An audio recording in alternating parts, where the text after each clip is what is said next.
আমার চোখে কিন্তু বিশাল বড় একটা রোগ। এমন হইতে পারে আগামী 10 বছর বা 15 বছর পরে আমি আপনাদের চোখেই দেখবো না। কেন? আমাদের রেটিনায় যে জায়গা থেকে দেখা যায়, আল্লাহ বাঁচাইছে যে ওইটার এই যে এইখানে, যদি এটা এখানে চলে আসে তাহলে ওই দিন থেকে আমি আর দেখবো না। তো চারপাশে ঘুরতেছে ঘাটা, যে কোনো সময় যদি ওইখানে চলে আসে তাহলে এইটার জন্য আরো বেশি মানুষের সাথে ভালো ব্যবহার করি, হাসি খুশি থাকি।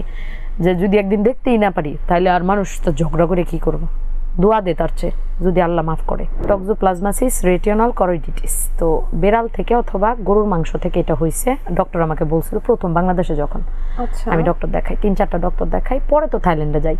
থাইল্যান্ডে গিয়ে ওইটার আমি দেখলাম যে এটার কোনো কিউরেবল কোনো মেডিসিন বা কোনো চিকিৎসা নাই। এটা আপনি হয়তো একটা কথা জানেন না, আমার চোখে কিন্তু বিশাল বড় একটা রোগ।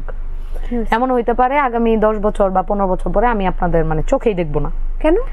আমার এমন একটা রোগ টক্সোপ্লাজমাসিস, এটা হয় রেটিনাতে।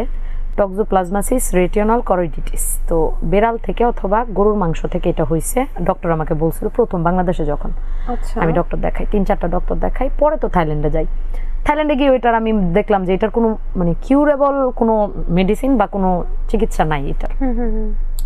সো এই টক্সোপ্লাজমাসিসটা এরকম, আমাদের ঘা হয় না যেরকম, চোখে আমার ঘা, আমার চোখ ভরা, একদম ঘা দিয়ে ভরা এই চোখ। এমনি বাইরে থেকে কিন্তু কেউ টের পাবেন না, বাট আমার চোখ ভরা ঘা।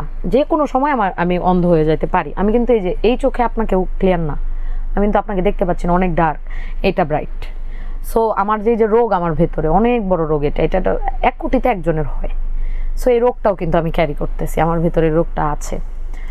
সো এটা যে কোনো সময়, হ্যাঁ এটা আমরা কেউ জানে না। না, আমি একটা ভিডিও দিয়ে সচেতন করছিলাম আর কি মানুষকে। পরে দেখলাম যে ওরা বিড়াল ফালাই দিতেছে বাসা থেকে, অনেকে ভাবতেছে শুধু বেড়াল থেকেই হয়। ওটা এতই ভাইরাল করছিল আপুরা যে বেড়াল ফেলে দিচ্ছিল, বাট বেড়াল থেকেই যে হয় এরকম না। ওই বেড়ালের যদি টক্সোপ্লাজমাসিস রোগটা থাকে, হলে থাকতাম, বড় অপুর বেড়াল ছিল, বেড়ালটা অসুস্থ হয়, ওর গা ভরে ঘা হয়েছিল। তো হলে তো আমার 7-8টা মেয়ে ছিলাম আমরা এক রুমে, কারোর হয় নাই। আমার লাকটা সব দিকে, আমি এত লাকি যে রোগটাও 1 কোটিতে হয়, আমারই হয়েছে, শুধু আমারই হয়েছে 7 জনের মধ্যে। এবং এটার কোনো কিওর হবে না, চোখে দেখি না, মেজাজ খিটখিটে, স্টেরয়েড নিতে হয়।